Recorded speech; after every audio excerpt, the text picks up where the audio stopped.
Tu dinero en acción, episodio 94.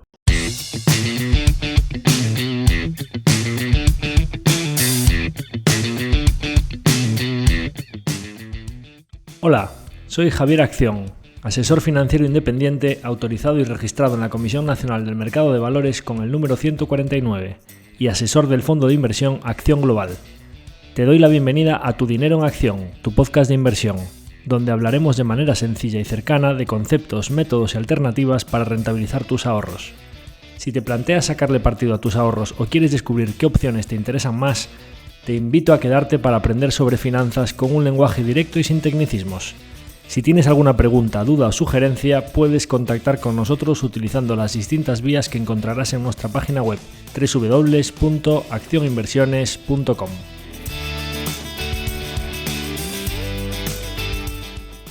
El contenido de este podcast es divulgativo. Las opiniones aquí expuestas son meramente informativas y en ningún caso suponen una recomendación de inversión. Si buscas asesoramiento financiero, debes dirigirte a cualquiera de los asesores autorizados y registrados en la Comisión Nacional del Mercado de Valores.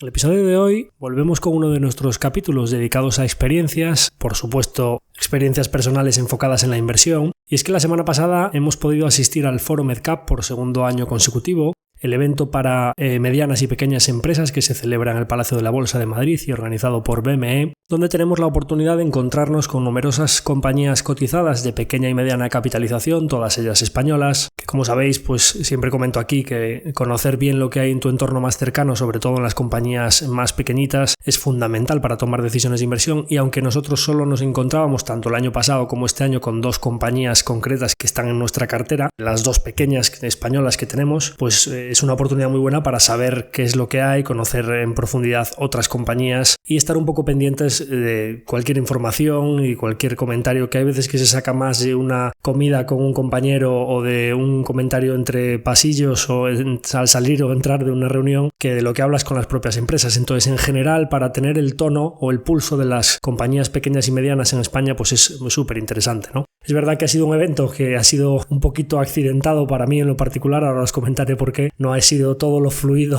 la organización, la logística, como a mí me habría gustado, pero en cualquier caso hemos podido sacar muy buena chicha de todo lo que hemos visto allí. Entonces, ¿qué os voy a contar hoy? Bueno, pues en primer lugar voy a hacer un pequeño pensamiento en alto, una breve reflexión sobre la inversión en mercados alternativos o en empresas de pequeña capitalización y sobre el papel del regulador frente a la debida diligencia del inversor. Os comentaré mis impresiones sobre las dos compañías pequeñas en las que estamos invertidos en España, haceros un pequeño update de Singular People y NBA Billings con las que hemos podido estar en el foro. También haré un comentario sobre algunas compañías a las que no pude ver, pero sobre las que tengo algunos pensamientos de lo que pude empaparme allí en el foro, como son Línea Directa Aseguradora, Catalana Occidente, Elecnor y Cementos Molins. Y por último, os hablaré de algunas otras compañías cotizadas españolas con las que sí que pudimos reunirnos, pero en las que no estamos invertidos, como son Altia, Alantra, Indexa Capital, Fluidra o Vidrala. Entonces, yendo con ello, empiezo por la reflexión sobre el papel del regulador frente al del inversor, porque en general en el foro había como un cierto malestar entre alguna parte de la comunidad inversora con el hecho reciente acontecido sobre las acciones o sobre la compañía completa, más bien Eolaluz, que sabéis que bueno, pues que ha estado intervenida y que pues está en un proceso a punto de concurso de acreedores, o de que varios accionistas importantes no le apoyaban sobre la presentación de sus cuentas y bueno, pues parece que está enfrentando algún tipo de problemas financieros sin entrar en más detalles. Bien, esto parece como que en el foro, un poco en el BM Growth, llueve un poco sobre mojado tras lo acontecido unos meses antes en EIDF y unos años antes sobre GOEX. No sé si ha habido más escándalos financieros en el anterior MAB, Mercado Alternativo Bursátil, y actual BM Growth, pero así que me vengan a la cabeza pues son quizá los más sonados. Y en general, pues he hablado con algunas personas pues que me transmitían que esto no podía ser, que cómo era posible que este tipo de compañías saliesen a cotizar. Y en alguna de las charlas o debates o mesas redondas que hubo en el anfiteatro principal, como que se sometía un poco a tela de juicio el hecho de que el regulador permitiese salir a cotizar a este tipo de compañías y que tenía que haber un escrutinio quizá pues más estricto a la hora de salir a cotizar las compañías en cuanto a los requisitos que se les piden a las compañías. Bien, a mí me parece que los inversores serían un flaco favor a sí mismos al dejar que el devenir de sus inversiones en las pequeñas empresas en particular, que ya sabemos que son más ilíquidas por definición, como están en una fase más inicial de su proyecto de emprendimiento, pues tienen más riesgo porque no están tan consolidadas, por lo general no están en una fase de generar tanta caja, están invirtiendo para crecer, por lo general todavía no tienen los márgenes que les permitan soportar vaivenes o ciclos económicos, pues por lo general necesitan capital o están ampliando capital y diluyendo o están yendo a pedir financiación ajena, con lo cual pues digamos que están en una fase en la que todavía son más delicadas. Y entonces tampoco tenemos un histórico tan prolongado a lo largo de los años para ver el management de las decisiones que toma cuando vienen dificultades y si realmente pues son personas que son de fiar, ¿no? Pero esto no implica que sea el regulador el que tenga que hacer toda esta diligencia a nuestro favor para decir cuáles son las buenas inversiones y cuáles no. Las pequeñas compañías sabemos por definición que tienen menores requisitos para cotizar. Los mercados alternativos, te vayas al IM británico o al BME Growth en España o al mercado alternativo italiano, por lo general para facilitar a las empresas tanto en recursos como en costes económicos y en el equipo que tienen que tener en departamentos de relaciones con el inversor, sus procesos de presentación de información auditada, etcétera, pues los requisitos son más bajos. Tienen que presentar menos cantidad de información y con menos frecuencia, y con que cumplan unos requisitos determinados de liquidez, de auditoría, etcétera, paguen los costes, las tasas, etcétera, y que pues sus accionistas estén predispuestos a o vender una parte de sus acciones o hacer una ampliación de capital para que puedan entrar nuevos accionistas. El papel del regulador es que se cumplan los requisitos regulatorios para que la compañía cotice. Por supuesto, el papel del auditor es que las cuentas financieras de la compañía transmitan una imagen lo más fiel posible de la realidad del negocio, y cuando un auditor firma una auditoría, pues no deja de tener una cierta responsabilidad en que esas cuentas reflejan de manera fiel la realidad de la empresa. Pero más allá de eso, ni el regulador ni el auditor tiene que decirnos si las personas que están detrás de la empresa son de fiar, cómo se van a comportar frente a una bajada de marea, si el negocio es bueno o no, si tiene posibilidad de crecer o no, si realmente están vendiendo humo o no. Todo eso es papel del propio inversor el que lo tiene que hacer, y quizá lo tiene que hacer de manera más pormenorizada o quizá en mayor profundidad en las empresas pequeñas, que por definición tienen más riesgo que en las grandes. Y quien piense que no sé si escándalos financieros, 3 empresas que han ido pues mal desde que salieron a cotizar en los últimos 10 o 12 años en el mercado alternativo bursátil español, que son muchos fiascos, pues nada más lejos de la realidad. Si miramos los mercados alternativos británico, italiano, etcétera, o francés en nuestro entorno cercano, la realidad es que la gran mayoría de pequeñas empresas, startups o microcaps que salen a cotizar, que incluso salen empresas mucho más pequeñas de lo que salen aquí en España, se quedan por el camino. Lo normal en las pequeñas empresas es que fracasen, no que triunfen y se conviertan en grandes. Lo difícil es encontrar esas perlas. ¿Qué pasa? Que normalmente en esos mercados, como están mucho más avanzados que nosotros, salen a cotizar muchísimas más empresas, incluso con menos requisitos, incluso con una capitalización inferior a lo que salen en España. Entonces, pues aquí quizá, como todavía vamos un poquito en pañales, hay menos empresas que salen a cotizar y parece como que haya un escándalo, que una empresa se quede por el camino o cómo se dejan a estas empresas que coticen y cómo el regulador, pues creo yo que no es tanto papel del regulador y debe ser mucho más papel del inversor. De hecho, es que en nuestro caso, pues GoWaste ya me pilla un poco más lejos, pero en los casos de IDF y Holaluz, pues no es cuestión del regulador, no el regulador. Por supuesto, si hay temas penales detrás, etcétera, y luego se demuestra que ha habido o información privilegiada o falsedad documental o lo que sea, eso ya es otro terreno, y por supuesto para eso están las leyes y habrá que procesar a las personas que hayan hecho las cosas incorrectamente. Pero para tomar una decisión inversora, creo que no había que hacer un análisis forense contable para encontrar irregularidades. Creo que solo con acercarse un poco a las compañías, hacer un análisis, hablar un poco con las personas del sector, pedir algo de información a la empresa, ver un poco qué aire se respiraba en torno a la empresa, pues a lo mejor no para ponerte corto de ellas, pero como mínimo creo que sí que había indicios para ver que pues a lo mejor no tienen todos los mimbres que nosotros buscamos para invertir a largo plazo. Y no creo que esto sea culpa del regulador, no creo que nosotros nos tengamos que librar de hacer una mala inversión porque el regulador no permita salir a cotizar a todas estas empresas, porque si el regulador se pone muchísimo más estricto para evitar cotizar a las malas, probablemente esto inhibiría de cotizar a muchas que terminen siendo buenas, ¿no? Entonces, tiene que haber una serie de requisitos, tiene que haber una auditoría, tiene que haber unas cuestiones de liquidez, de documentación financiera, de presentación, etcétera. Y luego, pues lógicamente los inversores somos los que tenemos que hacer una diligencia profunda para discernir cuáles son las buenas empresas y cuáles son las que no tienen los miembros para ser buenas inversiones a largo plazo. Y no podemos echar valores fuera y decir, no, es que ¿cómo permitieron salir a cotizar? Bueno, pues porque en muchos países salen muchas compañías a cotizar que se quedan por el camino y son los inversores los que en este campo de minas que es tan difícil la inversión, pues si no haces la diligencia y vas hacia donde hay mucho riesgo pero poca sustancia y mucho humo, pues tienes más probabilidades de pisar minas, ¿no? Entonces, bueno, pues esa reflexión en cuanto a que yo creo que los inversores no debemos echar balones fuera y que una vez que se cumplan los requisitos para cotizar, la responsabilidad de nuestras inversiones es nuestra. Sobre las dos compañías que están en nuestra cartera, que pudimos reunirnos con ellas durante el foro, que son Singular y NBI, bien, algunas conclusiones generales de las dos y luego voy un poco más en detalle a cada una de ellas. En general, mis conclusiones son muy positivas sobre las dos. Creo que el sentir general de ambas compañías es que con independencia de lo que pase el próximo trimestre o el próximo semestre, se están haciendo bien las cosas. Creo que son dos buenos ejemplos de compañías que quizá no se están viendo favorecidas por el mercado a corto plazo, pero en las que creo que vamos a tener muy buenos frutos a medio y largo plazo. Yendo al caso concreto de Singular, recordaréis que en el último update que hice yo a raíz de los resultados semestrales, bueno, pues tenía algunas dudas de no del proyecto de Singular a 2 o 3 años vista, sino de cómo iba a ser el timing de la entrada de nuevos proyectos. Primero, si realmente lo peor del sector había quedado detrás para Singular, y segundo, si el guidance que han dado para 2024 y 2025 es realista tanto en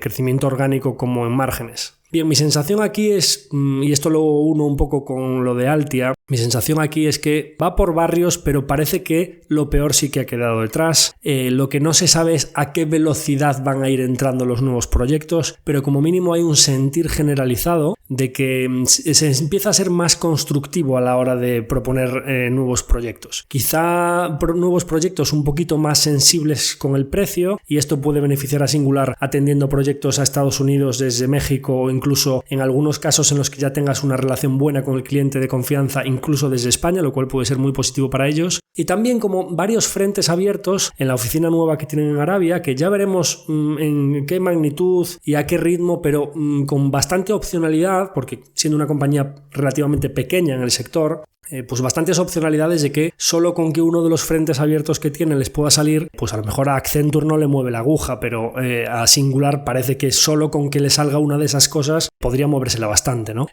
Claro, si cuándo va a entrar y si lo firmas hacia finales de año, a principios del año que viene, y si aunque lo firmes después de verano, cuándo empiezas a contratar a la gente y cuándo empiezas a emitir facturas, y si eso te va a mover el orgánico del 24, te va a mover más bien el orgánico del 25, pues eso sí que es una incógnita, ¿no? Pero más allá de eso los veo muy positivos y constructivos con sus relaciones con los clientes, muy centrados en el EBITDA por empleado, que eso es una métrica muy importante en el sector porque ellos quieren dirigirse a proyectos de más valor añadido, con lo cual no importa tanto el número de empleados que tengan y contratar empleados a mansalva para acceder a proyectos de bajo valor añadido, sino que los empleados que tengan estén muy bien utilizados y sobre todo accedan a proyectos de alto valor añadido y altos márgenes, con lo cual el EBITDA por empleado es muy importante. Parece que el empuje de Google Cloud, de la plataforma de cloud de Google, GCP, que lo tenemos nosotros pues al final bastante monitorizado en cartera por la parte de nuestra inversión en Alphabet, pues el hecho de que Google quiera crecer su cloud a mayor ritmo que Azure y que AWS para no perder comba y que efectivamente se convierta en un oligopolio de 3 y no se queden desbancados y sea un duopolio de 2, pues por ejemplo, pues en Google tiene un target de crecer en Iberia Google Cloud al 45% year on year. Y el hecho de que Singular vaya bajo el brazo con el cartel de Google Cloud Partner, pues puede ser bastante positivo para la emigración a cloud de diversas aplicaciones o diversos sistemas IT,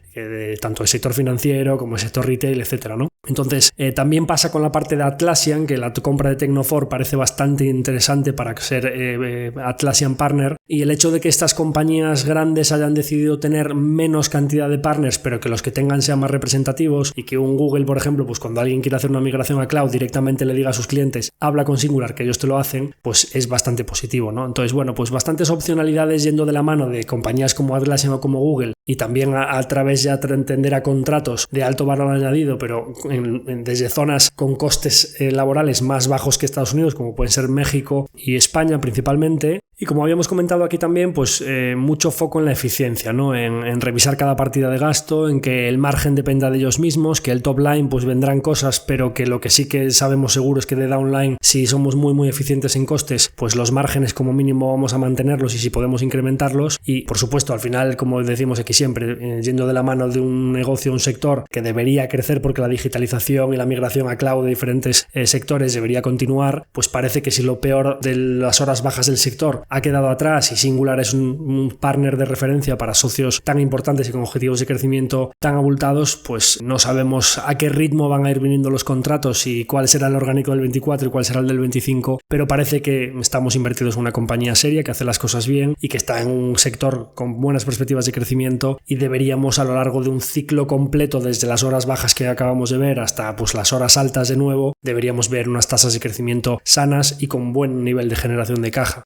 No olvidemos también que, incluyendo las adquisiciones que ha hecho recientemente, Singular tiene un balance muy saneado. Incluso podría ser que, como hay compañías pues que estas horas bajas no le han sentado tan bien, que incluso pueda participar, como ha venido haciendo ya en el caso de Tecnofor o en su momento en el caso de Coronet, etcétera, pueda participar en esa continuación de la consolidación del sector de manera oportunista, añadiendo a ese crecimiento orgánico pues un crecimiento inorgánico cuando se presenten las oportunidades adecuadas, ¿no? Entonces, bueno, conclusiones muy positivas, más allá de que ese guidance del 2024 de crecer al 15% orgánico lo puedan cumplir, incumplir, superar o quedarse cortos y que luego les entre en el siguiente, pero como hablábamos aquí cuando hicimos la entrevista con José Luis Vallejo, en sus planes internos de cada 3 años duplicar, bueno, teniendo en cuenta que 2022 fue un año tan bueno de crecimientos muy por encima de la media y que el 23 fue un poco la resaca sobre esa base comparable de crecer un poquito sobre un crecimiento muy fuerte, pues a lo mejor 2024 es un año de vuelta al cauce y en 2025 pues ya ver tasas de crecimiento otra vez muy sanas. En cuanto a NBA Bearings, algunas conclusiones similares en cuanto a que pinta muy bien lo que viene por delante, sobre todo de cara al plan de 2027, y también una similitud en cuanto a no la duda de si la ejecución, sino de los plazos de la ejecución. Una de las principales cosas que comentan es que al final en su sector van las cosas muy despacio. Cuando tienes que atender a clientes industriales muy grandes, pues las cosas en Palacio van despacio, ¿no? Sin entrar en detalles de nombres y demás, pues me comentaba un cliente de grúas pues que tenían todas las homologaciones hechas, un cliente que va a suponer una facturación importante y que para poner los datos concretos de la marca de NBI, el logotipo y tal, tenían que cambiar unos planos, y que con todo aprobado, ya homologado y listo para servirles producto, que estuvieron casi un año para que el cliente pusiese en los planos el logotipo y la marca del rodamiento de NBI, ¿no? Casi un año, después de todo lo que cuesta conseguir a un cliente homologarse, etcétera, y un año más para eso, ¿no? Otro caso de otro cliente muy importante que va a ser que demanda cientos de millones en rodamientos cada año, que llevan 5 años detrás de él para conseguir que les abra cuenta, pues ya están homologados también ahí, ¿no? Entonces, varias cosas que tienen buena pinta, y más allá del crecimiento concreto que vayan a tener en la parte alta de la cuenta de resultados, hacia abajo en la cuenta de resultados, en lo que es el EBITDA, el flujo de caja, si os fijáis en las últimas presentaciones, NBI está haciendo más o menos entre el primer trimestre y lo que han guiado para el segundo trimestre unos 2,5 millones de EBITDA al trimestre. Eso apuntaría a unos 10 millones, y dicen que con toda la fuerza de ventas que han ido cogiendo a lo largo de 2023 y que ya tienen formada y yendo a ver a clientes, deberían empezar a entrar los pedidos hacia finales del 24, con lo cual, al revés de lo que solía suceder, que la primera mitad del año era más fuerte, podría suceder en 2024 que la segunda mitad fuese igual o mejor que la primera mitad del año. Entonces estaríamos hablando de que a lo mejor el EBITDA de este año apunta por encima de 10 millones, ¿no? No debemos olvidar, igual que hice en el último capítulo, las acciones están al precio de 2019, están a 4,60, estaban hoy las acciones. Eso es una capitalización de 55 millones. Probablemente hagan este año un EBITDA de más de 10. O sea, es el momento más barato de las acciones de NBI que yo haya visto desde que invertimos en la compañía en 2018. Y alguno me podría decir, sí, pero la deuda está en pico, porque con el pago de NBI Oradea que tenían que hacer en abril, probablemente tengan la deuda en torno a 35 millones, y además es que le tienen bastantes vencimientos en el 24 y en el 25. Bien, aquí voy a hacer 2 comentarios. El primero es que están en pico de deuda porque están en pico de inversión y de circulante. Para atender a nuevos canales, a nuevos clientes, a acceder a nuevas geografías, tienes que tener inventarios para vender a través de distribuidores, que es un foco muy claro en el plan estratégico de la compañía. Tienes que servirles inventarios a los distribuidores. Para aumentar la capacidad productiva en Okendo, Oradea e India hay que meter CAPEX. Y y lo más importante, para tener capacidad de ventas, para visitar a todos esos distribuidores y para visitar a clientes por Estados Unidos, por Perú, por Chile, por Bolivia, por Alemania, por Holanda, por todos los países a los que están haciendo muchas acciones comerciales, hace falta plantilla, hace falta ingenieros, hacen falta comerciales. Para que os hagáis una idea, en ese EBITDA de más de 10 millones que podrían hacer este año con una capitalización de 55, me comentaba Roberto que tienen del orden de 3 millones de euros de nóminas que a día de hoy no están produciendo un euro de facturación. Y él me decía, Javier, mira, es que nosotros podríamos no contratar a toda esa gente o despedirla mañana y hacer un EBITDA de 3 millones más. O sea, de 10 y pico, pues pasar a 13 millones. Y entonces probablemente no llegaríamos al plan de 2027. Pues no lo voy a hacer. Vamos a contratar a toda esa gente y vamos a lo mejor a deprimir el corto plazo, que es lo que hacen, como piensan los grandes empresarios, sacrificar o utilizar el crecimiento que estás teniendo ahora y la generación de caja que estás teniendo ahora, añadiéndole deuda y sin emitir ni una sola acción. No olvidemos que esta compañía está financiándolo todo a pulmón y con financiación bancaria para garantizar los planes de crecimiento y que no pase pues lo de 2022, que parece que si este año superan 10 millones, pues parece que van con 1 año y medio, 2 años de retraso, ¿no? Pero para asegurar que el 2027 lo cumplan. Pero es que si nos vamos a los planes de 2027, estamos hablando de una compañía que pues en 2027 con el target de 100 millones en ventas y 18 millones en EBITDA, con una conversión en caja del 60%, el CAPEX de mantenimiento que tendrá eso en este momento, pues estamos hablando de una compañía que puede estar haciendo 10, 11 millones de caja libre, con una capitalización ahora mismo de 55, en aquel momento posiblemente tenga entre 35 y 40 millones de deuda, porque al estar en pico de deuda hay que ir restándole la caja que generen desde aquí hasta allá, algo más tendrán que invertir, alguna adquisición probablemente tengan que hacer para llegar a ese plan. Pues estaríamos hablando de una compañía que a lo mejor tiene un EV, pues pongamos de 90 y pico billones. Estamos hablando de que va a hacer más de 10 millones de caja neta de aquí a, estamos a mediados del 24, o sea, de aquí exactamente a 3 años, ¿no? O sea, por debajo de 10 veces flujo de caja, una compañía que yo nunca la he visto a menos de 10 veces EBITDA y entre 15 y 20 veces flujo de caja, ¿no? Con lo cual, un potencial muy, muy atractivo y diréis, bueno, ¿y quién va a comprar esto para que se muevan? Bueno, pues otra de las conclusiones muy positivas del foro es que varios inversores, después de estar con NBI y después de hacerles preguntas, de conocerlos en persona, de saber de su estrategia, mirarse todas las cifras, salieron con muy buenas impresiones de NBI. Uno es un fondo grande de aquí de España y otro es un inversor particular que tuvo fondos en el pasado y que tiene muy buenos contactos en el sector y que es una persona muy bien valorada dentro del sector por lo bien que valora las empresas y por lo bien que se anticipa varios años a lo que va a pasar con las compañías, y que pues unos se lo tienen encima de la mesa porque les ha gustado mucho NBI y otro directamente se convirtió en accionista de la compañía al rato de estar con ellos, ¿no? Entonces empiezo a ver como que el riesgo asimétrico de que el downside que pueden tener estas acciones de aquí para abajo, los que tenemos las acciones no somos vendedores, se ha ido drenando de accionistas que se han ido cansando, porque hay que ser muy claros, esta compañía pues está a niveles de 2019, pero desde 2019 a 2021 había tenido una subida fuerte, desde 2021 ha ido cayendo lateral bajista desde entonces, ¿no? Entonces es normal porque se hacen largos, 3, 4 años tardan en pasar y hay gente que se ha ido cansando. Mi sensación es que hay un terreno muy abonado tanto en márgenes como en CAPEX, como en circulante, como en la plantilla que tienen, y que tiene pinta de que vienen cosas muy interesantes para esta compañía, ¿no? Para aquellos inversores que pudiesen estar preocupados por el tema del balance, no sé si os fijasteis, hace unas semanas salió una noticia que NBI no la publicó, pero Cofides, que es una entidad de financiación público-privada de financiación de proyectos en el extranjero, le concedió una línea a NBI Vinis para la financiación de su crecimiento en Rumanía, para NBI Oradea, y a mí me cuesta ver que esto no sea un plan que tenga un mayor calado, o sea, que esa línea de 5 millones no esté acompañada de algo más, porque si NBI está pensando en 2027, raro me parece, que es verdad que tienen mucha caja y que podrían atender los vencimientos del 24 y el 25 con parte de esa caja, pero yo me imagino que ellos también a nivel de balance estarán haciendo algún tipo de plan que pueda dejarles tranquilos para varios años, ¿no? Veremos, porque los vencimientos ya empezaban este año y en los próximos informes trimestrales seguramente tendremos más información al respecto, pero a mí me cuesta ver que si están tan pensando en medio y largo plazo, también a nivel de financiación, de vencimientos y de balance no estén tan bien comprometidos con que esté el horizonte muy despejado hasta 2027 en adelante, ¿no? Entonces, bien, pues veremos qué pasa a nivel de balance. Parece que a nivel comercial muy constructivos. Parece que tenemos un pico de capital empleado y que los retornos sobre ese capital empleado van a ir viniendo, y una compañía que ya no es que lo piense yo, es que de las personas con las que voy hablando me dicen, no, bueno, hubo momentos en los que NBI no estaba tan barata, pero ahora está muy barata. Una compañía que es verdad que es poco líquida, pero que también deberíamos compensar una parte de esa prima de liquidez, prima negativa de iliquidez, o digamos al revés, descuento no prima por esa iliquidez que tiene, debería compensarse con la seguridad de un management que, pues lo contrario que lo que decía de las empresas empresas que te acercas a ellas y ves que pues te están pudiendo engañar o que venden mucho humo. En EBI es todo lo contrario a humo, o sea, solo hay sustancia en EBI Bearings, ¿no? Con lo cual, bueno, pues conclusiones muy positivas y tranquilo, porque lógicamente yo soy inversor, a mí también me cuesta que me pasen los 3, 4, 5 años y es una posición importante para nosotros, y yo ya he hablado varias veces con ellos diciéndole, joder, tenéis que tener en cuenta, nosotros somos de largo plazo, 1 año, 2 años, efectivamente a nosotros pues nos está haciendo un retorno razonable, pero no como el que nos gustaría desde 2018, pero porque de 2018 a 2021 pegó ese tirón, pero en los últimos años pues la verdad es que está dejando que desear, ¿no? Ellos son perfectamente conscientes, los veo muy enfocados, trabajando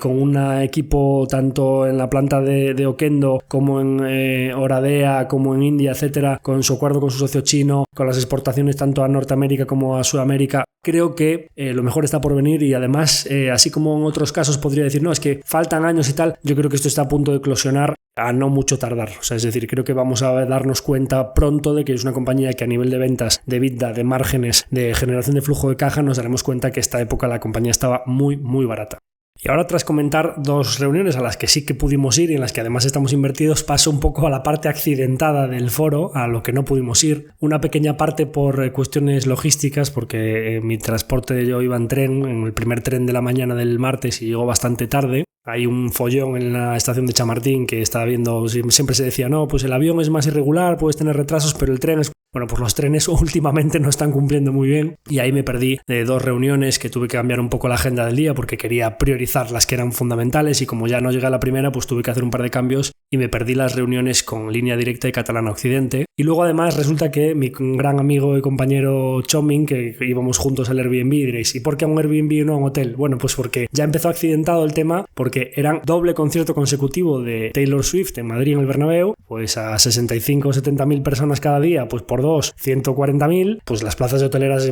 que hay en Madrid, pues ya os imagináis, de toda la gente que iba al concierto, mucha era de fuera y era todo terrible, o sea, toda la ocupación de los hoteles, los precios desorbitados, pues una pensión de 2 estrellas, 150, 180 euros la noche, una habitación con una cama de 90 individual y bueno, pues como íbamos juntos, pues nos buscamos un alojamiento compartido, que además pues ahí como la tesis Airbnb hay que ir testándola en diferentes ciudades y bueno, pues con la mala pata de que él, pues un tema familiar, tuvo que posponer su viaje a Madrid, con lo cual la primera noche él ya no estaba y yo bueno, pues salí del primer día ya después de los cambios y la logística de no poder asistir a las primeras reuniones y resulta que bueno, voy caminando por Madrid, bastante calor en Madrid para lo que yo estoy acostumbrado, ya hace tiempo que no vivo allí, con lo cual ya cada vez me cuesta más alejarme de mi maravillosa brisa atlántica y resulta que bueno, pues voy caminando, no estaba lejos el apartamento y me escribe mi amigo Chomi y me dice, oye, ¿te mando el código el del Airbnb? No mando nada, no contesta, pues desaparecido el tío del Airbnb, nos deja colgados, suponemos que como había el concierto de Taylor Swift, pues la vendería el alojamiento por el doble, por el triple y yo destrozado me había levantado a las 4 de la mañana después de 5 reuniones más una comida más 4 horas de tren,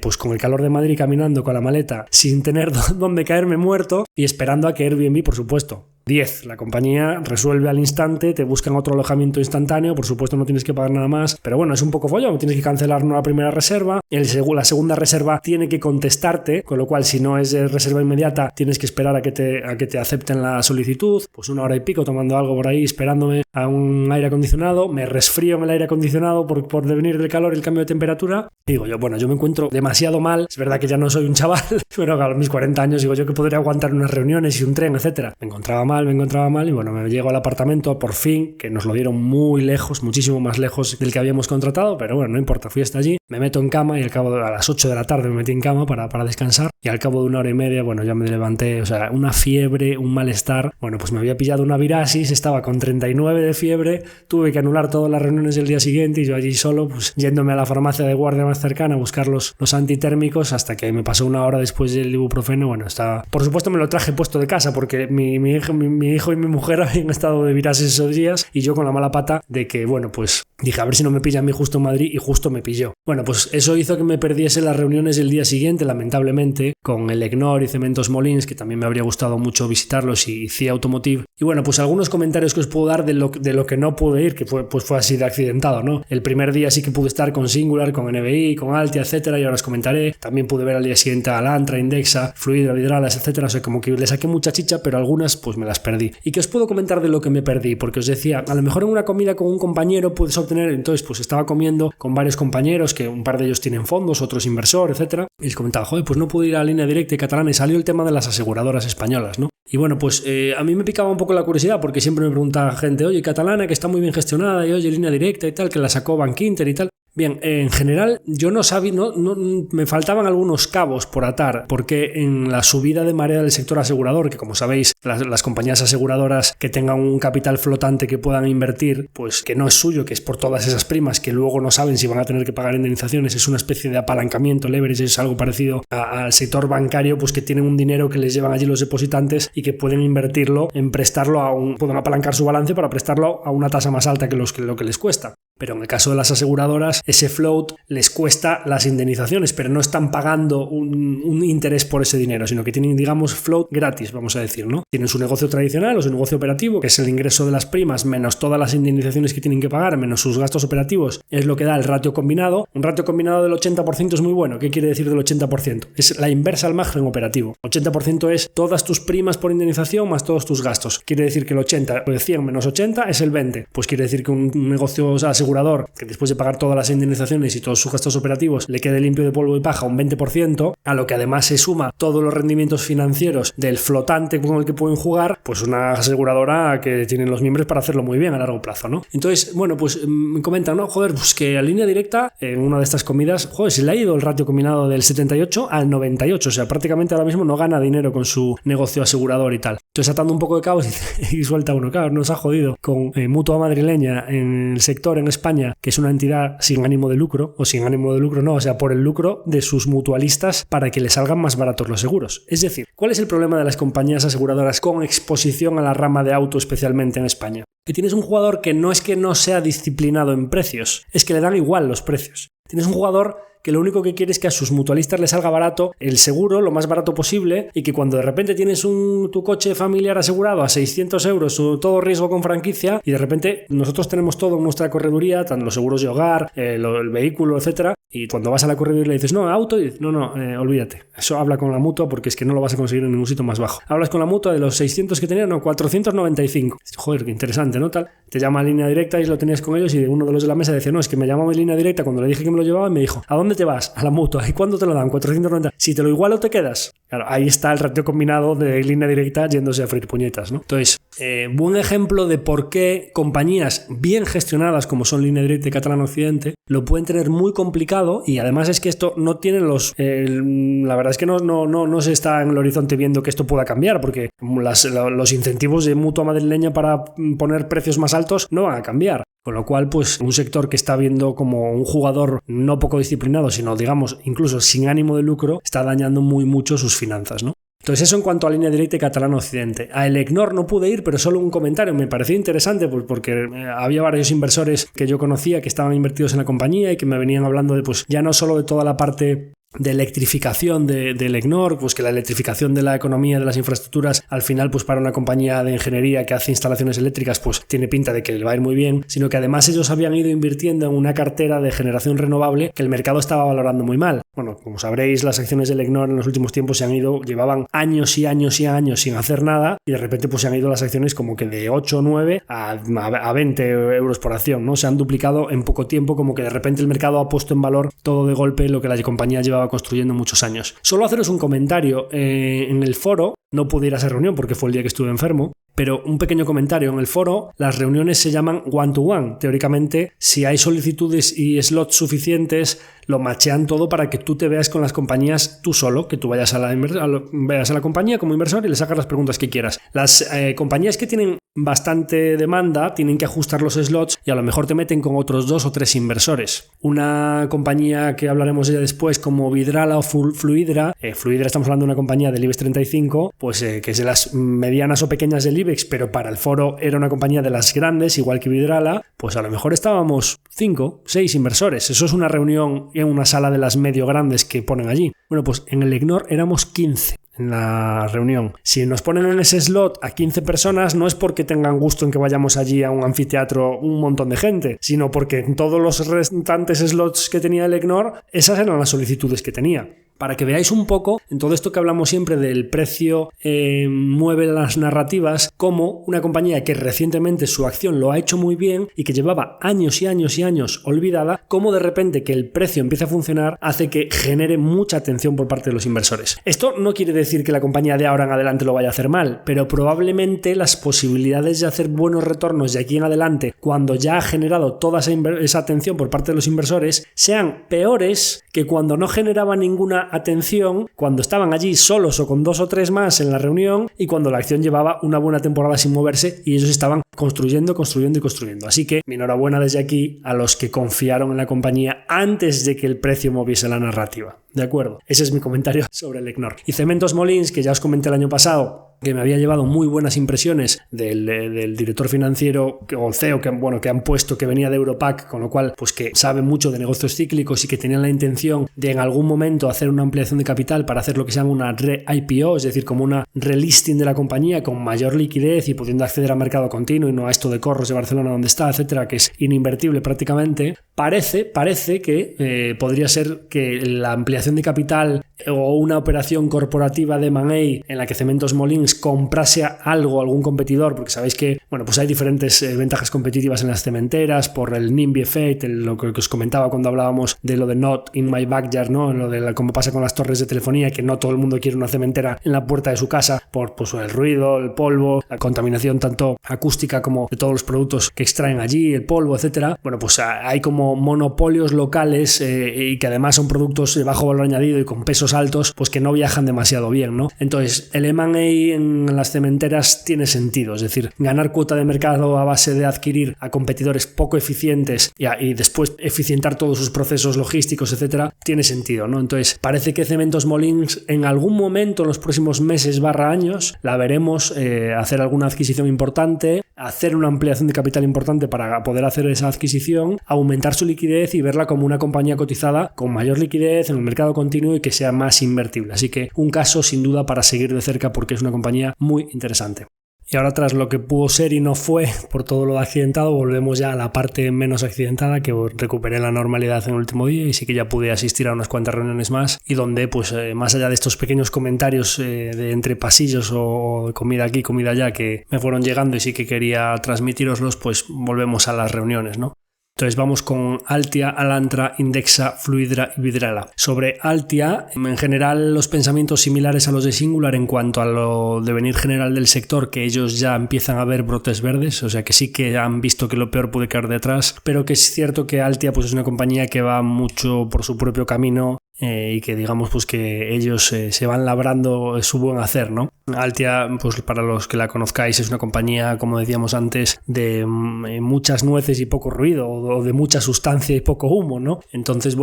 me parece que siguen igual que siempre, muy enfocados en que lo mejor está por venir y que todavía tienen tanto geografías como tecnologías como diferentes sectores a los que pueden acceder y donde pueden seguir creciendo. Hay una entrevista de estrategias de inversión donde entrevistan tanto a Tino Fernández como a Nacho Cabanas en el propio foro, que creo que transmite muy bien la situación de la compañía y lo que tienen por delante. Como le pasaba a Singular, una compañía con un balance muy saneado, probablemente siga participando en la consolidación del sector y podamos ver operaciones corporativas. Pero sí que es verdad que ahora un poco veremos los timings, porque es una compañía que desde 2021-2022 le ha venido una ola de crecimiento muy fuerte, tanto orgánica como de la consolidación de las últimas adquisiciones que había hecho, y todo junto ha venido, el EBITDA le ha pasado de 14 millones a 22 en muy poco tiempo y todo eso se ha plasmado en la acción. Y ahora, aunque puedan hacer alguna operación, no sé si a lo largo de este año, a finales, cuando se les presenten las oportunidades, eso sabemos que a corto plazo comprime un poquito los márgenes y luego tendrán que digerirlo. Digamos que están, después de haber asimilado la anterior etapa de crecimiento, planteándose nuevas cosas para la siguiente etapa de crecimiento. Con lo cual, una compañía que creo que está razonablemente valorada por el mercado en estos entornos. Parece como que esa oportunidad de todo lo que quedaba pendiente de fraguar vino muy de golpe en el último año y pico, y ahora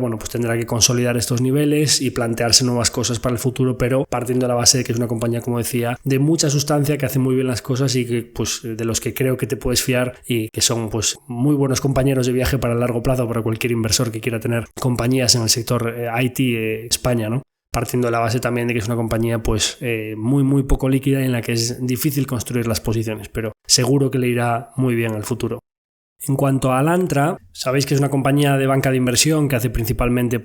investment banking y gestión de activos. Tiene dos divisiones, una más recurrente como es la gestión de activos, que es recurrente en cuanto a los fees, pero que tiene una ciclicidad en cuanto a la valoración del mercado. En función de si el mercado está alto o bajo, pues esos fees también varían, porque hay una parte del fee fijo que se aplica sobre un mayor o un menor patrimonio, pero luego está el performance fee, que cuando el mercado va bien, pues esos fees aumentan, ¿no? Entonces digamos una parte cíclica pero recurrente. Y hay otra parte como es la banca de inversión, pues salidas a bolsa, emisiones de deuda, operaciones corporativas de M&A, de adquisiciones de unas compañías por otras, de compañías que las venden los private equities y necesitan salir y otros fondos o otros inversores industriales las adquieren, pues que esto sí que es muy muy muy cíclico, ¿no? Entonces mi sensación antes de verlos, y un poco por lo que hablaba con inversores que estaban interesados en la compañía y otros que la tienen en cartera, es que es una compañía que si tú normalizas un poco el ciclo, si tú te vas a lo que sería a lo mejor un 2018-2019, no del pico 2021 ni al pico 2023, porque al final cuando los tipos de interés bajan muy fuerte y se ponen al 0% y hay un boom de operaciones corporativas, eso digamos que es el pico alto de su ciclo. Y en 2023 viene la resaca, suben muy fuerte los tipos, se paralizan las operaciones, el mercado cae, entonces le cae la generación de fees en la parte de activos y le caen las operaciones en la parte de banca de inversión, con lo cual ahí vemos el pico bajo hasta el punto de que el apalancamiento operativo es tan fuerte que en las operaciones de alto margen te caigan los ingresos, que es una compañía que ha pasado a tener EBIT negativo, o sea que es tremendo el impacto que ha tenido en la cuenta de resultados, ¿no? Si normalizas entre esos dos ciclos y te vas a un ciclo digamos como 2018-2019, pues una compañía que parece que está a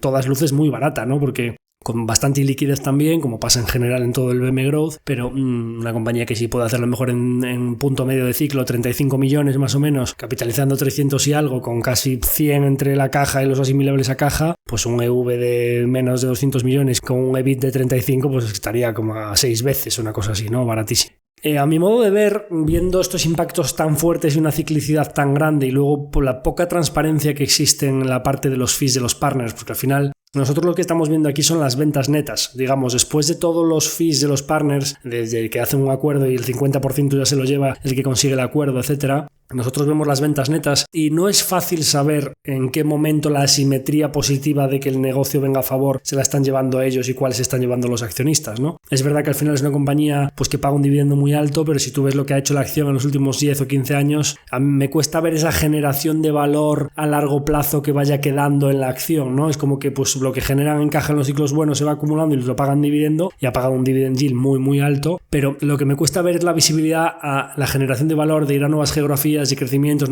coger a nuevos banqueros, montar nuevas oficinas, de manera que sí, tiene un buen dividendo, pero ¿cuál es el pozo de rentabilidad que va quedando en la acción, ¿no? Partiendo de la base, como digo, que ahora pues están bastante baratas las acciones, ¿no? Pero por lo general como que entiendo que el mercado valore los flujos de Alantra tan baratos, porque la ciclicidad es tan brutal, o sea, me parece que una cuenta de resultados que es como una montaña rusa, cuando va y viene el ciclo, que el apalancamiento operativo lleve el EBIT a moverse tan fuerte, implica que el mercado por lo general para su flujo normalizado va a asignar un múltiplo bajo. Entonces, muy barata, dividend yield y ya veremos si algo más, pero que creo que esos extremos tan fuertes, entiendo por qué el mercado valora los flujos bajos, partiendo de la base de que para quien quiera ser inversor de largo plazo en la compañía, por supuesto, mucho mejor hacerlo con los datos del pico bajo, que son los de 2023 encima de la mesa, y no los del pico alto como fue 2021, ¿no? Partiendo de la base de que a ciclo normalizado puede estar barata, pero que no es quizá esa montaña rusa en la generación de caja, quizá no es mi filosofía de inversión, que sabéis que busco pues esa generación de valor, esas maquinitas de componer, esa visibilidad en los retornos con muy pocas dependencias externas, y lo que me transmite esta cuenta de resultados es que existen las dependencias externas, ¿no? En cuanto a Indexa Capital, mi único propósito al acudir a la reunión con Indexa era el tratar de descubrir por qué cotiza tan rematadamente cara. No lograba comprender cómo podía ser que el mercado asignase un múltiplo tan obsceno, siendo una compañía tan tremendamente ilíquida, en un mercado pues bastante desconocido, alternativo como el BM Growth, y con tan poco historial de cotización, ¿no? Ya las acciones salieron caras a cotizar y aún encima pues con el hype de que supongo que había accionistas interesados en comprarla porque conocían el historial del CEO y el co-CEO, etcétera, y querían tenerla en cartera, pues se pusieron a empujar el precio, y siendo muy poco líquida aún se fue a las nubes las acciones. Ahora ya ha ido moderando en los últimos meses hasta algo, iba a decir, más razonable. Bueno, razonable con respecto a dónde la mandaron, pero creo que ahora, como os diré, creo que todavía hay que esperar a que la cotización esté en unos niveles más razonables. Pero eso en cuanto a la valoración, que no deja de ser algo pues subjetivo y relativo, pero yo iba con esa intención de intentar averiguar por qué cotizaba tan cara, y el resumen es que lo comprendí. Es decir, mis sensaciones con Indexa fueron muy positivas. Más allá de Unai, que es pues uno de los fundadores y co-CEO actual, que te pones a charlar con él como si estuvieses hablando con un amigo tomando algo y te cuenta cómo se han sacado una compañía estupenda de bajo la manga, pues desde el primer día que fueron a hablar con el regulador, cómo surgió el proyecto con su socio, cómo lo montaron todo, con ningunos aires de grandeza ni de nada, explicándote todo de una manera muy llana, muy perfectamente entendible, te da unas cuantas pinceladas de lo que es la clave de su negocio, de a dónde van en unos años, de lo que van a hacer en el extranjero. Me gustó mucho. Y bueno, pues para tratar de explicar por las bonanzas del negocio, por supuesto, pues un negocio hiper escalable y que pues puede llegar a tener unos márgenes obscenos a lo largo del tiempo, la presentación que publicaron en la web de Indexa con motivo del propio foro MedCap, hay unos cuantos gráficos en esa presentación que para quien le interese la compañía le recomiendo echarle un vistazo, que explican bastante bien el por qué el mercado puede estar anticipándose a lo que puede ser una compañía que sea muy generadora de caja y dónde puede estar la compañía en 4 o 5 años vista, ¿no? Uno de los gráficos que son las cohortes de sus inversores, bueno, pues Indexa, para el que no lo sepa, al final lo que viene es a popularizar o a democratizar la inversión en estrategias pasivas o en estrategias indexadas, en gente pues que se compra un fondo, 2 fondos y que ahí hacen cestas de indexados sin ninguna estrategia de inversión activa, con unas comisiones razonablemente bajas, pues el ETF de Vanguard, el fondo pasivo, un 0,10, ellos le ponen por encima una capa del 0,25 más el custodio, pues al final te estás yendo a un 0,40 más o menos frente al 1,5, el 2% de la gestión activa. En una de las tablas ya ponen que sus estrategias le sacan de manera reiterada a lo largo del tiempo 3,7 puntos compuestos a los índices y que entonces pues sus estrategias a largo plazo van a generar un interés compuesto superior con unas comisiones más bajas y además pues su plataforma, en otra de las gráficas te ponen la cohorte de 2016-2017 de sus diferentes inversores, pues que por lo general su inversor promedio cuando llega tiene 9.000 o 10.000 euros y luego va aportando de media 500 euros al mes, y esto implica que la cohorte de 2016 tiene a día de hoy unos 90.000 euros invertidos. Entonces, bueno, pues ellos hacen ese ejercicio de extrapolar la cohorte de 2017, 2018, 2019, y si tú, es verdad que en los últimos tiempos con la caída tan fuerte en mercado que hubo entre 2020 y 2022, pues las cohortes recientes, su gráfica va un poquito por debajo de la de 2016, pero luego ahora, por ejemplo, con el mercado en una situación de mayor bonanza, la cohorte de 2023 ya va un poquito por encima, con lo cual, bueno, pues eso debería normalizarse. ¿Ellos qué ejercicio hacen? Me dicen, bueno, pues es que yo voy contando los años y cuando la cohorte de 2023 haya llegado a donde está la del 16, tendrá 90.000 euros. Si yo cojo mis 77.000 clientes por 90.000 euros que tienen cada uno, pues dentro de 7 años voy a tener 9 billion bajo gestión frente a los 2 y pico que tienen ahora. Y sobre 9 billion a 0,20 a 25 pipos, estos son unos ingresos de tanto.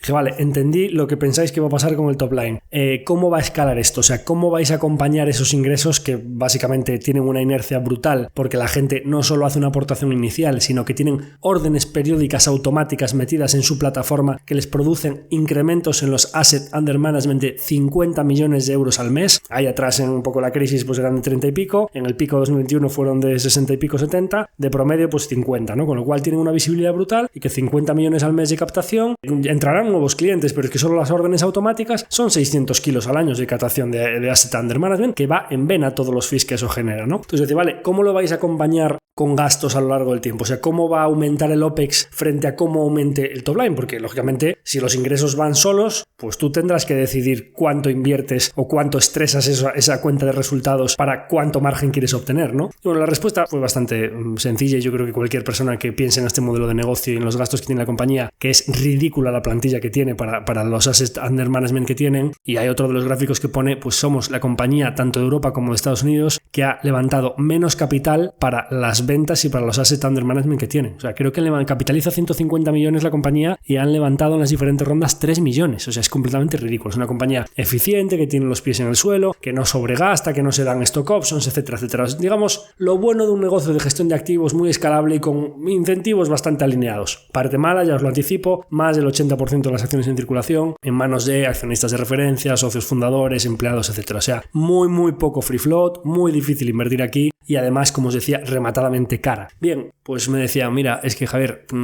si nosotros no nos ponemos a invertir a lo bestia, yéndonos a otros países, yéndonos a otros verticales, adquiriendo otras plataformas y demás, en 2 patadas este negocio se pone con márgenes de más del 50%. Que vale, bueno, pues eso me llega. ¿Qué quiere decir esto? Pues que ellos van a invertir, que no van a ponerse con márgenes del 50%, que lógicamente como tienen un negocio muy escalable y que su previsión de ingresos va sola, pues los anuncios en la portada de expansión que estuvieron haciendo durante una buena temporada de Indexa Capital, pues ahora acaban de comprar a una gestora de pensiones pequeña pequeñita en Francia, pues se van a poner a generar esa imagen de marca en Francia para poder escalar allí y a continuación pues irán a otros países, etcétera, etcétera, etcétera. Pero una compañía que tiene las cosas muy claras, con un modelo de ingresos que parece que la inversión indexada pues parece que tiene todos los miembros para seguir adelante y seguir creciendo, para gente que viene de los bancos pues bastante mosca y que quiere un sistema sencillo de aportaciones que sea de pocas comisiones y razonablemente con unas rentabilidades buenas por encima de lo que le están ofreciendo en su entidad bancaria, que no necesita un asesoramiento ni una persona que esté cerca de ellos explicándole en qué invierten, por qué sube, por qué baja, dándoles toda la explicación, toda la resolución de dudas, el proceso de apertura, etcétera, que eso lógicamente pues tiene su mercado y cada vez más, y pues con unos management, unos gerentes pues con los pies en el suelo y que además ven que el modelo de ingresos y de márgenes pues va a ir tan bien que se pueden permitir invertir para acceder a un TAM, digamos, mayor en el futuro. Yo en líneas generales al final les decía, bueno, pues si vais a tener estos ingresos al final, una compañía con esta escalabilidad, con estos márgenes, con este crecimiento, etcétera, tan ligera de activos, este roce, buen management tal, yo creo que el mercado cuando empecéis a generar flujos de caja buenos, en el top de mi horquilla, esto creo que el mercado podría llegar a pagarlo a 30 veces flujo de caja. Si me dices que puedes hacer márgenes del 50, esto aguanta un múltiplo de 15 veces ventas, ¿vale? 15 veces ventas al 50% sería 30 veces beneficios operativos. Vamos a decir, pues esto no va a pagar intereses, le quitar los impuestos. Vamos a decir, márgenes operativos del 50% serían en torno a 15 veces ventas, ¿de acuerdo? Está a 35 veces ventas. O sea, es obsceno, pero no tanto quizá porque el mercado diga, no, es que esto va a crecer, ya te estoy pagando lo que esto va a generar en 2030. Que sí, o sea, que eso es lo que no, es una asimetría como inversor. O sea, yo si creo que en 2030 va a generar tanto, yo no puedo pagar hoy 6 años antes el 30 veces de lo que va a generar esto en 2030. Eso es una verdadera barbaridad, ¿no? Y de hecho creo que hay que darle tiempo, que cuando el mercado vaya olvidándose de su salida a bolsa, como pasó con Singular, etcétera, estas compañías que tienen un calentón inicial y que luego los años se hacen largos, que ese crecimiento tiene que venir, que vienen bajadas de mercado, que vendrán cortes de 2024 a 2025 que sean peores y que el mercado se ponga pesimista, todo eso pasará. Pero que en mis cifras generales, pues decir, oye, pues es que ya 15 veces ventas, si hace 50% de las ventas en flujo de caja, podría llegar a ser más bien yo creo que 10 que 15. Ya, pero es que está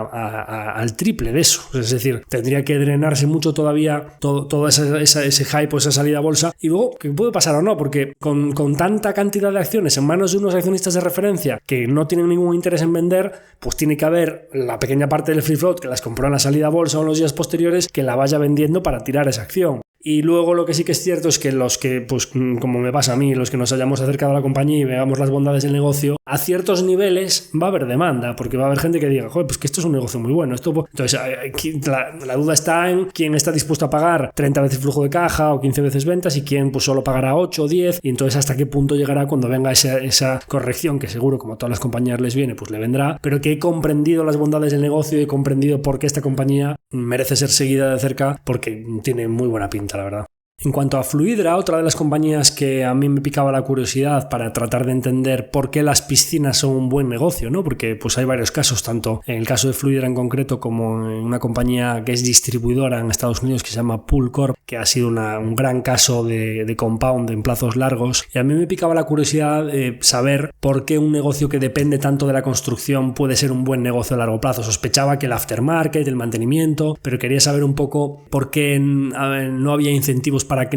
irte a una marca blanca o a competidores más baratos y que te hagan el mantenimiento, si no podía ser que los productos de mantenimiento posterior, cloro, bombas, filtros, etcétera, si fuesen un poco commodity, y porque Fluidra tenía una ventaja competitiva. Entonces, el resumen de Fluidra me pareció gente muy seria, me parece una compañía muy sólida, la que creo que también hay que seguir. Me vinieron a contar un poco que, bueno, pues el COVID, como sabéis, fue un push muy importante para estas compañías porque aumentó la base instalada, es decir, si una base de 16 millones de piscinas residenciales soterradas, pues de repente aumentó un 12%, o sea, aumentó en el del orden de 2 millones de piscinas, que es lo que normalmente se crecería en 6 años, ¿no? Todo de golpe en año y medio. Entonces, claro, pues eso fue un aumento de la base instalada que no solo produjo un aumento en ventas por la nueva construcción, sino que el aftermarket o el mantenimiento de eso posterior pues también mejora. ¿Qué pasa? La nueva construcción es más o menos un 2% de la base instalada, pero en las ventas de las compañías, como son proyectos de mucho más volumen que el mantenimiento de una piscina que ya está construida, pues al final en el sector, para Fluidra más o menos anda por ahí, el 70% de las ventas anuales son recurrentes y hay una ciclicidad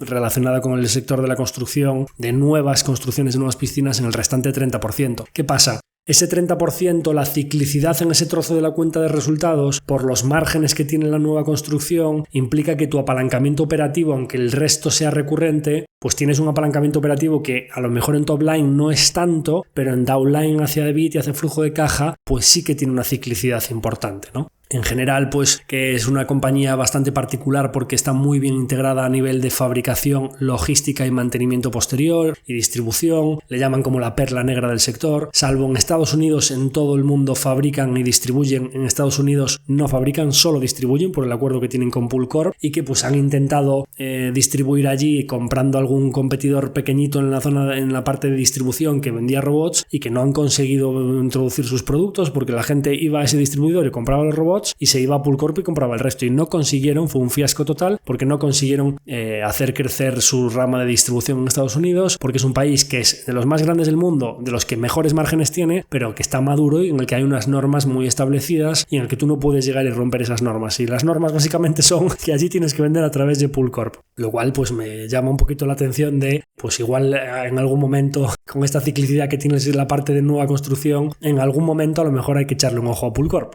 En definitiva, bueno, pues que es un producto que realmente no es nada commodity. La parte del cloro sí, pero ellos no lo hacen para ganar dinero, la parte del cloro, sino que no puedes prescindir de él porque necesitas dar un servicio al profesional de la piscina que quiere pues un one-stop shop, ¿no? Si tiene que irse a la competencia a comprar el cloro, que es indispensable para el mantenimiento de las piscinas, pues a lo mejor ya coge allí el filtro, la bomba, etcétera, ¿no? Es decir, el cloro no suma, pero no tenerlo resta. Entonces, bueno, pues que hay una fidelidad muy importante en el instalador, digamos, a una marca determinada, que si todos tus sistemas son plug and play, digamos, o que es mucho más fácil instalarlos, tienden como al final el coste de instalación o el tiempo que tú tardas en hacer una nueva obra, pues es muy importante. Cuanto más le facilites al instalador que todos los productos sean de la misma marca y se instalen o se comuniquen, se conecten fácil, pues más se le va a ir la mano a montar todo de Fluidra porque lógicamente reduce mucho los tiempos de instalación, ¿no? Entonces, bueno, pues en general me gustó mucho. Veo que hay unas normas de poder en el sector en el que pues en Fluidra en Estados Unidos va con el volumen a Poolcorp y Pool extrae un trozo del margen importante y que pues esas normas o digamos esas ventajas competitivas de capilaridad, de presencia, de inventarios, de disponibilidad de un abanico muy importante de marcas o de referencias para que el instalador vaya allí y lo tenga todo disponible,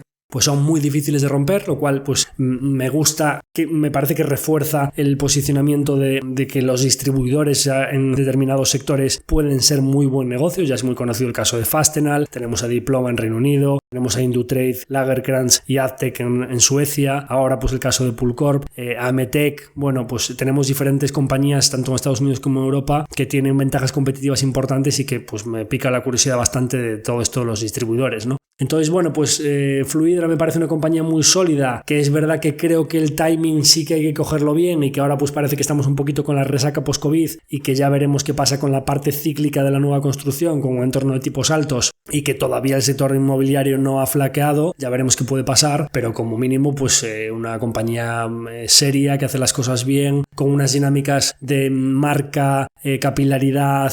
productos que viajan mal, porque oye, pues una piscina, un tanque de agua grande, si estás moviendo 100.000 unidades de tanques y filtrado, pues una gran parte es aire, pues tienes unos costes logísticos muy elevados. Cuanta más actividad sobre el terreno, pues mejor, ¿no? Entonces por eso es importante tener fabricación, llevan tiempo intentando tener fabricación en USA y a lo mejor en algún momento les vemos hacer alguna adquisición, lo cual también posiciona al distribuidor con más fuerza teniendo esa capilaridad. Entonces bueno, pues súper interesante todas estas dinámicas en un sector que yo no conocía y que tenía algunas dudas y que pues me sirvió mucho para aclarar Fluidra y el sector de las piscinas residenciales. Y para finalizar el episodio de hoy vamos a hablar de Vidrala, que es uno de los principales productores de botellas y envases de vidrio del mundo, por supuesto en la península ibérica de Europa, pero también de los principales competidores a nivel mundial, en un sector que tiende a ser bastante oligopolístico, en el que hay bastantes barreras de entrada y por lo general también bastantes ventajas competitivas geográficas y en el que el coste de producción es fundamental, al ser un producto que sobre el producto final, sea la cerveza, sea el vino, sea la conserva, tiene un impacto muy pequeñito en el precio y que además pues, son grandísimos volúmenes y ser muy eficiente en la producción de los envases es fundamental para arañar cuota de mercado. Poca sensibilidad al cambio por parte de sus clientes, poca diferenciación. Es verdad que hay algunos envases como pues champán, tequilas o incluso a lo mejor en la industria de los cosméticos, perfumes, etcétera, que sí que son envases de valor añadido mucho más alto, pero en el mix completo al final son los de cuota más baja o son los que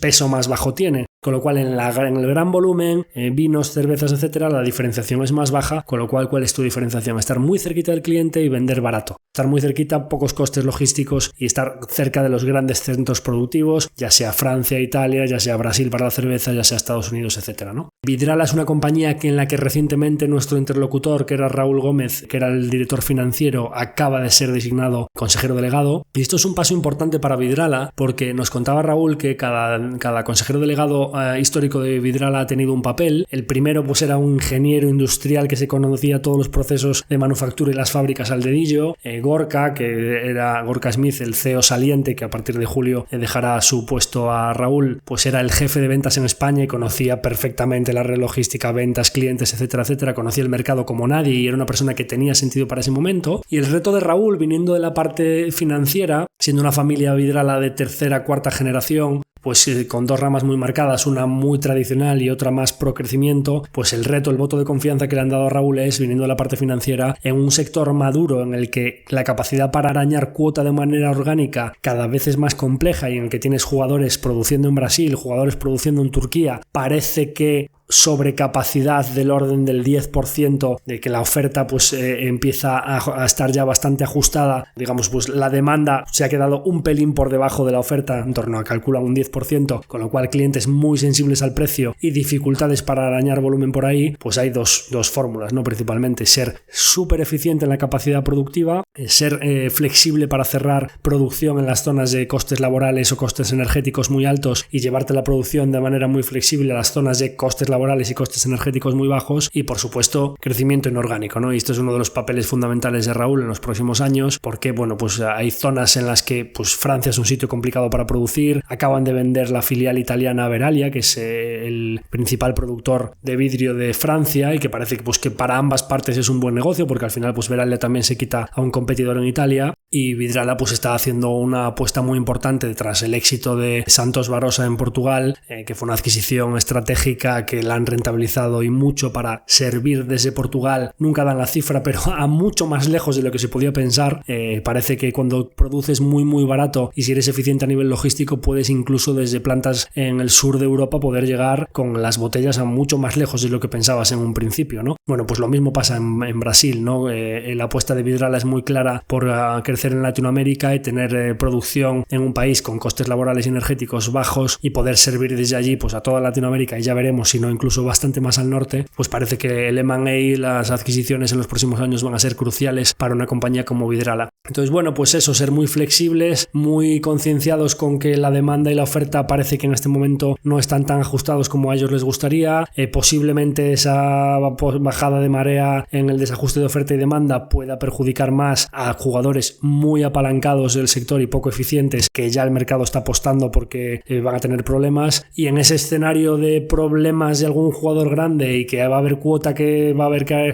sorteársela entre los que sean sólidos, pues Vidrala tiene bastantes mimbres, con balance muy saneado, una compañía con costes de producción muy bajos, muy eficiente a nivel logístico y con un management muy serio que hace las cosas bien, pues probablemente puedan jugar un papel fundamental en el sector en los próximos años, ¿no? Parece que tanto la venta de Italia a un múltiplo muy razonable, pero que creen que es beneficiosa para ambas partes, y el regalo de Bélgica, pues que decimos pues una compañía que la han vendido pues muy barata porque tenían problemas en Bélgica precisamente pues por esto, porque no era nada eficiente. Parece que como mínimo vienen a indicar que Vidrala pues está soltando lastre o preparándose para eficientar su balance para ir a zonas que creen que para ellos son mucho más estratégicas, ¿no? Y Raúl, pues contento por supuesto con la responsabilidad que le ha dado el consejo de directivo para los próximos años, pero también consciente de que pues lo que ha hecho la compañía en los últimos años es mucho, que la acción pues ya no está tan barata como estuvo y que la exigencia para sus próximos 5 años es alta, ¿no? Entonces bueno, pues un poco off the record pues comentaba, ojalá que pueda conseguir lo que hizo la acción en los últimos 5 años, conseguirlo en los próximos 5,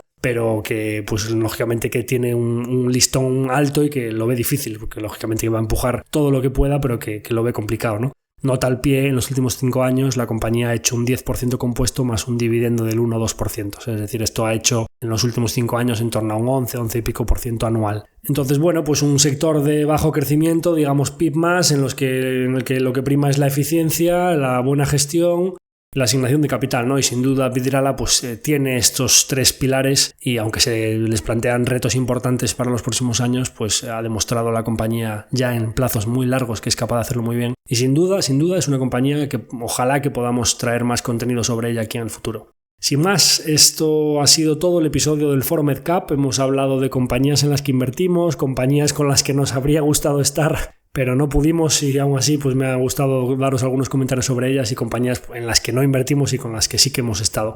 Espero que os haya gustado el episodio de hoy. Por favor, como siempre, pediros que si alguna de las empresas o pensamientos generales sobre las empresas de pequeña y mediana capitalización española pueden resultarle interesantes a vuestra gente cercana, que ese gesto de compartir el episodio de hoy en un grupo de WhatsApp o en una red social para nosotros tiene un valor incalculable. Por favor, que nos sigáis apoyando en ese objetivo de las 5 estrellas de Spotify y que nos dejéis vuestros comentarios y vuestras consultas en redes sociales. Nada más, me despido de todos vosotros. Hasta el próximo episodio. Un abrazo muy fuerte a todos.